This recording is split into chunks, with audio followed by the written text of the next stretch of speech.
Bonjour à tous, merci de regarder cette vidéo. Alors, j'ai décidé de faire cette vidéo parce que beaucoup de personnes veulent investir dans l'immobilier, mais ne savent pas par où commencer. D'accord?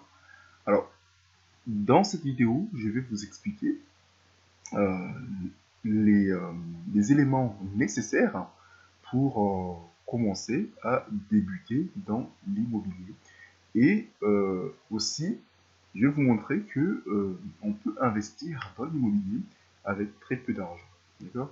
Parce que beaucoup de personnes me disent, oui, Ali, j'aimerais bien investir dans l'immobilier, mais avec mon salaire, je ne pense pas que je pourrais investir. D'accord? Donc, nous allons prendre un exemple d'une personne qui gagne le SMIC. C'est-à-dire que le SMIC qui aujourd'hui a 1000, 1000 euros, disons 1150. D'accord? À peu près, hein, à peu près. Alors, supposons une personne qui commence. Donc, normalement, enfin,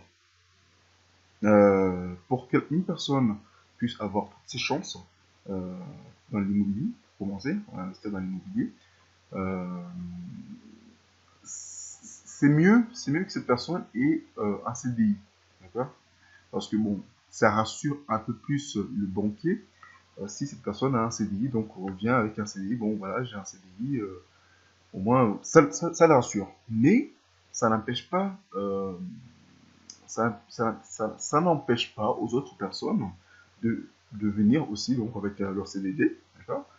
Si, si ils sont capables de prouver qu'ils sont responsables, c'est-à-dire que si ces personnes mettent de l'argent de côté chaque mois et que le banquier le voit, hein, que le banquier voit que cette personne est responsable, euh, elle met chaque mois un peu d'argent de côté, ben, ça peut rassurer le banquier aussi. D'accord? Donc, maintenant, supposons que voilà, une personne standard donc, qui a un revenu de 1150 euros par mois. D'accord? Donc, cette personne a un CDI.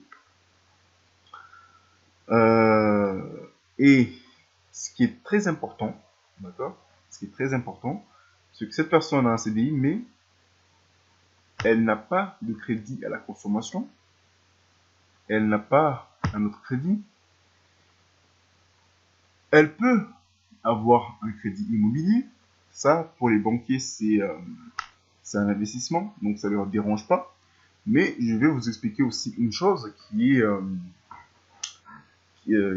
aussi à prendre en considération. Beaucoup de personnes euh, préfèrent investir pour leur logement, pour leur résidence principale. D'accord? C'est le cas pour beaucoup de mes collègues de travail, hein. Donc, ils investissent dans leur résidence principale. Pour eux, en fait, euh, c'est leur investissement phare. C'est-à-dire que ils font que ça, investir dans une résidence principale. Donc, on va y revenir. Parce que là, c'est vrai que là aussi, il y a beaucoup de choses à évaluer. D'accord? Il y a beaucoup de choses à évaluer et on va en parler. Donc, revenons à cette personne qui, euh, qui gagne 1150 euros par mois. Cette personne n'a pas aujourd'hui de dette. Donc, son taux d'endettement est à zéro parce que elle n'a pas de crédit immobilier, elle n'a pas de crédit à la consommation, elle n'a pas d'autres crédits. D'accord?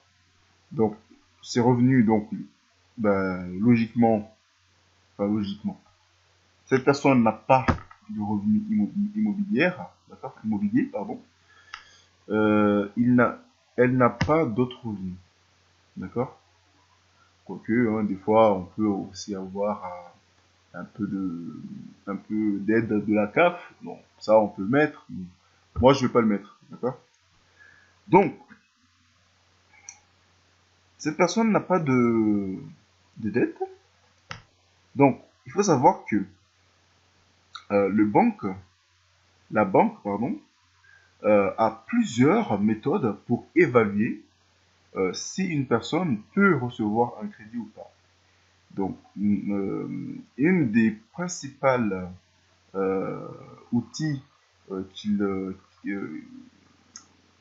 une des principales éléments que la banque regarde, c'est ce qu'on appelle donc ce taux d'endettement. D'accord? Ce taux d'endettement est pour une personne, ce taux d'endettement ne doit pas dépasser 33%. Ça veut dire tout simplement que pour une personne qui gagne 1000 euros par mois, cette personne a droit au crédit jusqu'à 330 euros mensuels. Donc, pour la personne qu'on a vu tout à l'heure, 1150, elle a droit jusqu'à 379,50 euros par mois. D'accord? Par mois. Donc, chaque mois, cette personne a le droit de faire un crédit de 379,50 euros. D'accord? Donc, dans la majorité des cas, une personne qui commence à travailler, donc elle reçoit un contrat en CDI. La majorité des personnes commencent par acheter une voiture, par exemple. D'accord? La majorité des personnes font ça. Une voiture, donc avec un crédit de 300 euros mensuel. Regardons ce qui se passe. Cette personne, si elle va voir le banquier pour lui dire, bon, écoutez, monsieur, je souhaiterais investir dans l'immobilier, bah, le banquier il va lui dire, mais attendez, monsieur, vous avez déjà un crédit à la consommation qui dans lequel vous payez 300 euros par mois. Vous avez un taux d'endettement à 33%. Donc là, vous êtes déjà à 26%. Moi, je suis désolé, mais je ne peux pas vous suivre. Revenez quand vous aurez éliminé ce crédit à la consommation. Voilà, c'est tout simplement comme ça que ça se passe. D'accord? Donc l'idéal, vraiment, c'est de ne pas avoir un crédit à la consommation. Donc c'est de supprimer ce crédit. Parce qu'il faut savoir une chose, quand on fait des crédits à la consommation, que ce soit pour les voyages, que ce soit pour acheter une voiture, une nouvelle voiture, ou pour acheter les meubles, etc., etc., il faut savoir une chose. Tout ce qu'on achète avec ces crédits à la consommation ne nous rapporte pas de l'argent. Ça nous rapporte peut-être satisfaction. C'est-à-dire que quand on va acheter nos meubles, on va être très content de voir les meubles à la maison. Voilà, c'est joli, c'est beau, d'accord? Mais ça ne rapporte pas de l'argent. D'accord? Par contre, pour les personnes qui se disent, ah d'accord, oh, j'ai un CDI, je vais en profiter pour acheter ma résidence principale. Donc, au lieu de mettre ces 300 euros ici, ben, ces personnes-là mettent juste les 300 euros ici. Donc, c'est la même histoire que nous avons vu tout à l'heure. D'accord? Cette personne a un taux d'endettement qui est à 26%. D'accord? Donc, il lui reste juste 79,50 euros mensuels qu'elle peut demander pour faire un prêt. Mais elle ne peut pas continuer à investir dans l'immobilier. Pourquoi? Parce que là, elle a un crédit qu'elle doit payer chaque mois, mais son salaire n'a pas bougé. Son salaire reste identique qu'avant. D'accord? Donc, elle ne paye pas, certes, un loyer, mais elle a quand même un taux d'endettement qui est proche des 33%. D'accord? Donc là, si cette même personne va revoir le banquier pour lui dire écoutez, monsieur, je voudrais continuer à investir dans l'immobilier, ben, le banquier va lui dire ben, d'accord, mais vous avez déjà atteint 26% du taux d'endettement. Voilà, avec votre reste à vivre. Parce que bon, ça aussi c'est un élément qui est très important pour les banquiers pour évaluer s'ils peuvent donner un financement à une personne ou pas. C'est-à-dire que Là, pour cette personne, il y a 300 € qui est enlevé chaque mois de son salaire. Donc, il reste combien? Il reste 800, oui, 850 €. Il reste 850 € mensuels. Donc, le banquier peut considérer qu'avec 850 €, il y a quand même un risque si, ben, tout simplement, il donne un autre crédit à la personne. D'accord? Mais prenons donc un autre exemple. Une personne qui gagne le SMIC, qui investit dans l'immobilier, bien évidemment, quand une personne n'a pas de crédit, le banquier, il va voir que voilà, cette personne peut demander jusqu'à 379 € par mois et qu'elle vient avec un dossier solide. Donc, j'insiste là-dessus parce que c'est très très important de, de présenter un dossier vraiment solide au banquier pour lui montrer que on maîtrise notre projet. D'accord? Je propose une formation donc pour expliquer tout ça. Donc, supposons que voilà, la personne vient avec un dossier, elle dit au banquier, voilà, j'ai un projet pour 300 € par mois, d'accord? Bah, le banquier, s'il voit que cette personne n'a pas de crédit et elle vient demander un crédit pour 300 € pour un investissement locatif, mais en plus de ça, c'est un investissement locatif, d'accord? Donc, qui va lui générer un revenu. Ça, c'est ce qui est vraiment très important et c'est ce qui différencie un investissement locatif et un investissement pour une résidence principale. C'est ça la différence. Parce que là, pour cette personne qui est dans l'investissement locatif, ça va lui générer un revenu supplémentaire. C'est-à-dire que là, cette personne va encore encaisser 400 € par exemple de loyer. D'accord? Ben, ça fait ça fait la différence. Là, tout à l'heure, on avait un taux d'endettement qui était à 21%. Maintenant, ce taux d'endettement passe à combien? À 20%. Donc, ça veut dire que la personne a toujours une dette, d'accord?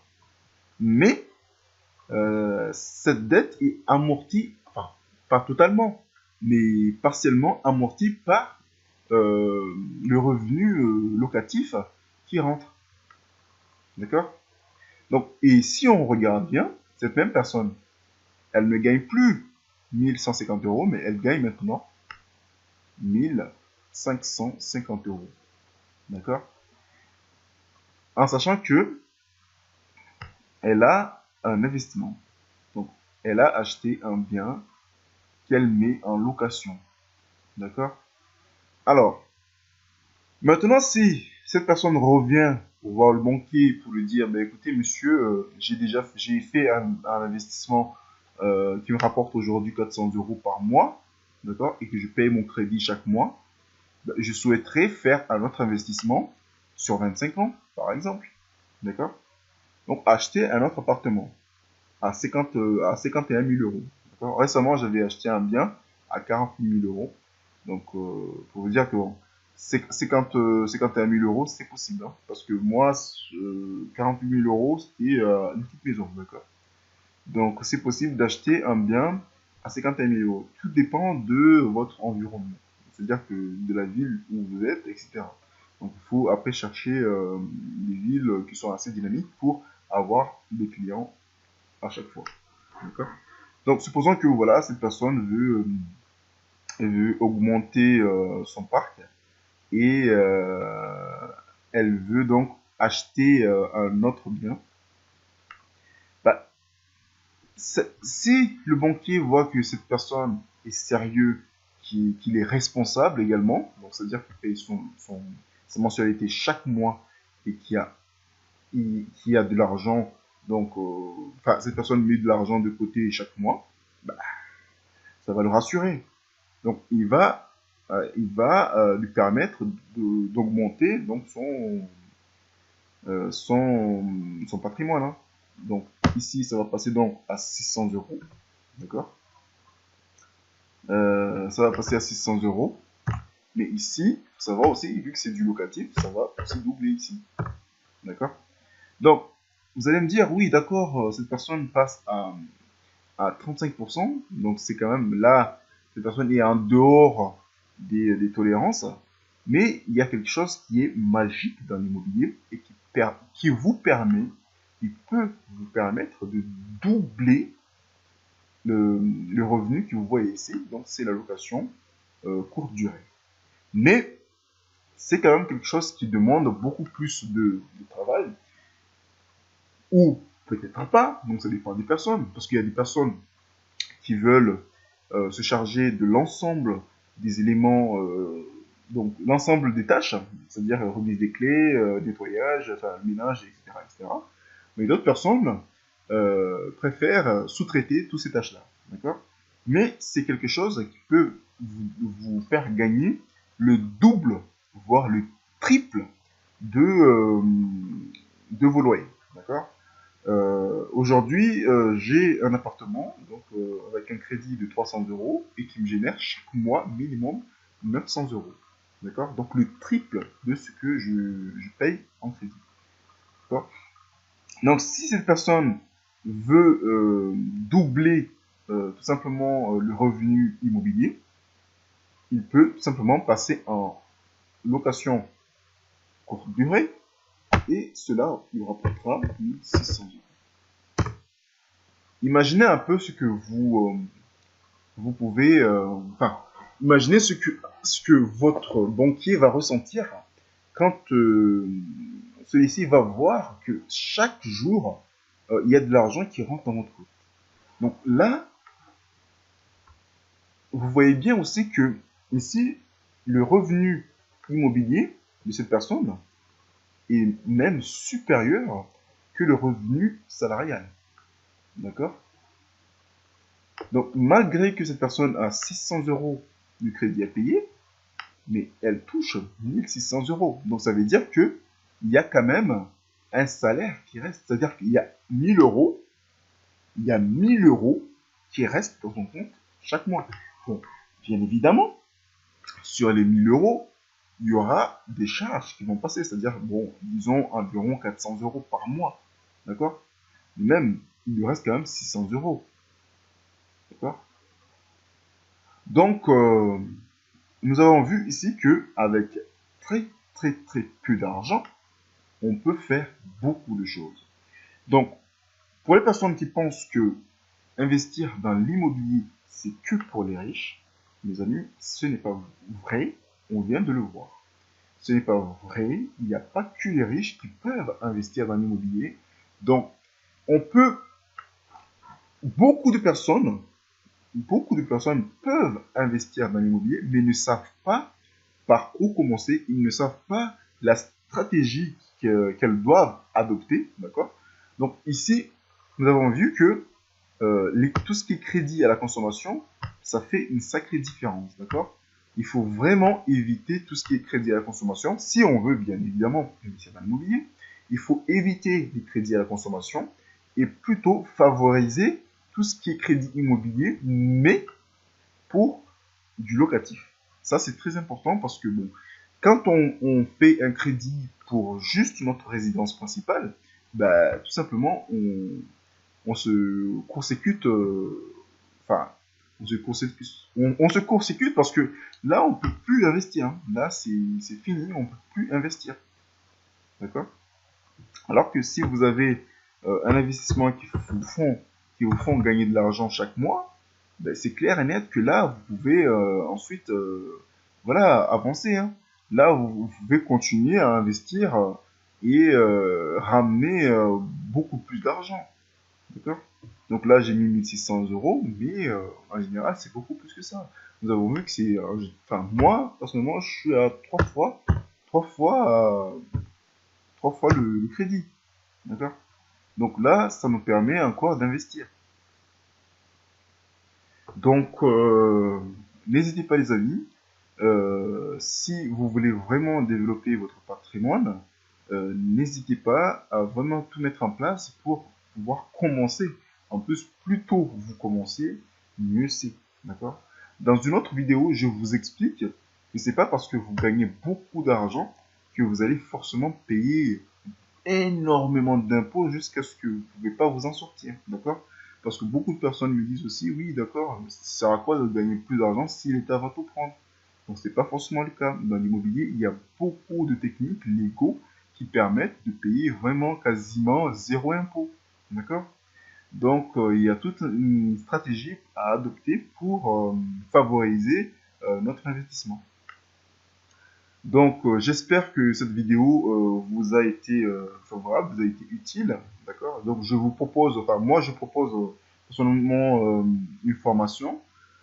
Si vous voulez découvrir ma formation, donc, vous pouvez aller sur mon site internet qui est mavie-et-monhistoire.com dans lequel je propose une page de formation pour vraiment vous sensibiliser et vous accompagner aussi dans vos projets immobiliers.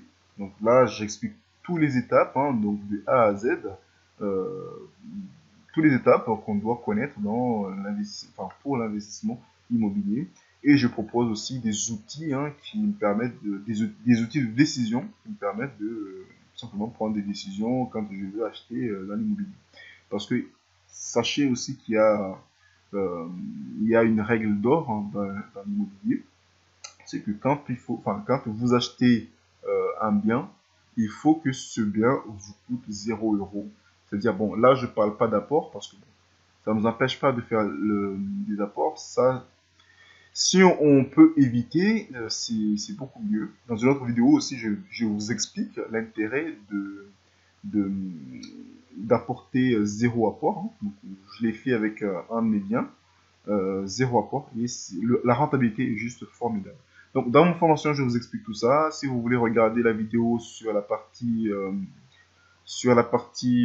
impôt, donc je vous mets un lien juste en dessous de cette vidéo. Et je vous dis à très bientôt. Merci d'avoir regardé cette vidéo.